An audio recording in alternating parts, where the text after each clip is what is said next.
मोदी सरकार ने, तानाशाही सरकार ने राहुल जी की सांसद से सदस्यता रद्द करने के विरोध के अंदर पूरे देश के अंदर कांग्रेस पार्टी आंदोलन कर रही है। उसी कड़ी के अंदर आज हमारा धरना प्रदर्शन है। ये सरकार लोकतंत्र को ख़त्म करने में लगी हुई है और यहाँ तक कि इस सरकार से हर वर्ग का नागरिक, इस देश का किसान है, कर्मचारी है, मजदूर है, व्यापारी है, उद्योगपति है, पिछड़ा वर्ग है, दलित है, हर वर्ग दुखी है और केंद्र और प्रदेश सरकार से मुक्ति चाहती है। और दावे के साथ कहता हूँ 2024 के अंदर केंद्र में भी और हरियाणा में कांग्रेस की सरकार बनेगी, जनता की सरकार बनेगी और जनता के आशीर्वाद से सरकार बनेगी।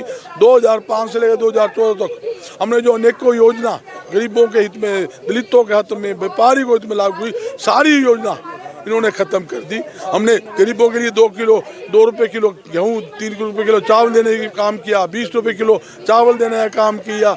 हमने गरीबों के घर में पाइप लाइन, टूटी सब फ्री देने का काम किया। 100 गज के मुफ्त प्लाट 3,82,000 को दिया, मगर इन्होंने सारी योजना बंद कर दी। 2024 सरकार आती सबसे पहले ओल्ड पेंशन योजना लागू करेंगे। हर घर के अंदर 500 रुपये रसोई गैस का सिलेंडर देंगे, 300 यूनिट बिजली मुफ्त देंगे। और जहाँ तक इस सरकार ने बुढ़ापा पेंशन, जिंदा बुजुर्गों की पेंशन काटी है और यहाँ तक कि गरीबों का मुँह का निवास छीनते हुए 8,41,000 गरीबों के राशन कार्ड काटे हैं।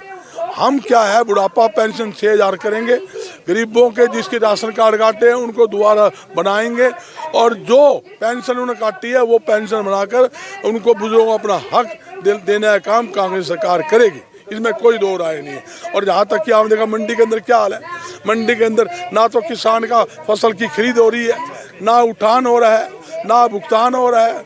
सरसों की खरीद, सरसों जो 5450 MSP है, किसान की सरसों 4300 से लेकर 5,000 तक मजबूरी में बेचनी पड़ी, औने पौने दामों में किसान लूट रहा है। और आड़तियों की आड़त काट दी, आड़तियों किसान की आड़तियों की जो आड़त गेहूँ की जो थी 7 रुपये 24 से कम कर दी। सरसों की आड़त जो 2.5% थी 1.25% कर दी। यहाँ तक कि कपास की सरकारी खरीद थी वो इन्होंने ख़त्म कर दी, धान की आड़त कम कर दी। तो ये किसान आड़तियों को बर्बाद करने में सरकार तुली हुई है। बेमौसमी बरसात के कारण आपने देखा तो किसान की फसल खराब होगी। सरकार को तुरंत प्रभाव से कम 40,000 रुपये एकड़ का मुआवजा देना चाहिए और गेहूं खरीद पर 50 रुपये 500 रुपये बोनस सरकार को देना चाहिए, हमारी मांग। देखिए, प्रदर्शन खास तौर पे एक चिंता का विषय जो इस देश के अंदर संविधान और लोकतंत्र खतरे खत्म करने की एक साजिश है और ये व्यक्ति विशेष की बात नहीं है। देश की एकता और अखंडता भी खतरे में है और जो जन विरोधी नीतियां हैं उनके खिलाफ कांग्रेस ने ये अभियान शुरू किया। अगर सारी राहुल गांधी की सदस्यता की सारी प्रक्रिया पर नज़र दौड़ा के देखें, कहीं ना कहीं साजिश नज़र आ रही है और उस साजिश का कारण भी है कि राहुल गांधी जी ने एक सवाल ही तो पूछा था मोदी जी से, अडानी जी आपका रिश्ता क्या है अडानी के साथ। और एक सबसे बड़ी सवाल था कि SBI का पैसा, LIC का पैसा और सरकारी मुलाजमों का प्रोविडेंट का पैसा अडानी के खाते में कैसा गया। उसके बाद ये साजिश सारी रची गई। तो इसलिए कांग्रेस पार्टी एक विपक्ष की पार्टी के रूप में हमारा एक नैतिक फर्ज बनता है इस देश के संविधान की रक्षा करें, लोकतंत्र को बचाने की लड़ाई लड़ें। और जिस तरीके से प्रदेश की जन विरोधी नीतियाँ हैं, आज वो हर वर्ग धरने पे बैठा है, खास तौर पे किसान और मजदूर की जो हालत हो रही है, ना गेहूं की तुलाई हो रही, ना उठान हो रहा, ना भुगतान हो रहा। सरसों में जो है 5450 रुपये का रेट है, 4500-4600 रुपये में बिक रहा है। मैं अभी भी रिसालिया खेड़ा मंडी जाके आया हूँ, 16,000 सरसों के बैग पड़े हैं वहाँ, 7 दिन से उठान नहीं हुआ।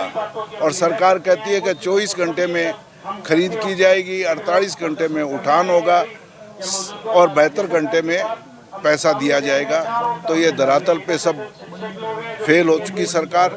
इसके खिलाफ हमने सामने एकजुट होकर ये संघर्ष किया, और क्योंकि विपक्ष की पार्टी होने के नाते हमारा नैतिक फर्ज है, नैतिक जिम्मेदारी। लगातार खरीद नहीं हो रही है। मैं ये खुद कह रहा हूँ, मैं रिसालिया खड़ा मंडी में भी जाए, अभी तक गेहूं की खरीद शुरू नहीं हुई है, और सरसों के 16,000 बैग पड़े हैं।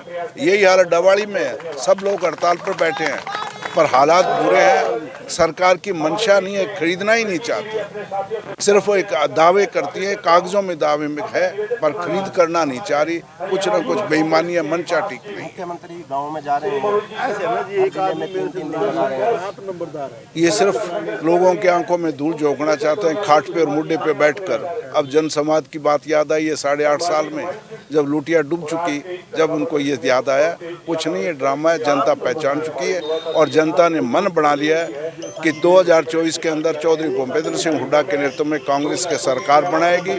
और जिस तरीके से 10 साल में हर वर्ग को जो लाभ दिया चौधरी भूपेंद्र सिंह हुड्डा ने, उसी लाभ को लेना चाहती है हरियाणा की जनता।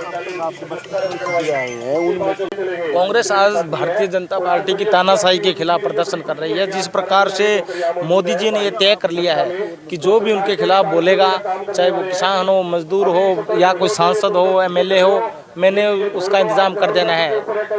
लोकतांत्रिक व्यवस्थाओं को ख़त्म करते हुए उन्होंने हर उस आवाज़ को दबाने की कोशिश की है जो किसान, मजदूर, व्यापारी की होती है, आम जन की आवाज़ होती है। उसी के तहत आज राहुल गांधी जी के जिस प्रकार से सदस्यता उन्होंने रद्द की, आज कांग्रेस पार्टी पूरे देश के अंदर आज प्रदर्शन कर रही है, और लगातार ये आंदोलन चल रहा है। एक आंदोलन बहुत बड़ा आंदोलन बन चुका है, क्योंकि जिस प्रकार से भारत जोड़ो यात्रा की सफलता के बाद जो राहुल जी एक उम्मीद थी इस देश के लिए, तो मोदी जी को लगा कि देश के लोग इनको चाहने लगे हैं, तो सबसे पहले उन्होंने अपने तानाशाही जो रवैया है, तानाशाही फैसले से उनकी सदस्यता रद्द करवाई है, और ये सब जग जाहिर है। तो कांग्रेस पार्टी और आम जन है इस बात को बर्दाश्त नहीं करेगी, और ये लड़ाई जब तक मोदी सरकार को हम चलता नहीं कर देते, जब तक राहुल जी को इंसाफ नहीं मिल जाता, जब तक किसान, मजदूर, आम आदमी की आवाज़ को इंसाफ नहीं मिलता, तब तक ये आंदोलन चलता रहेगा।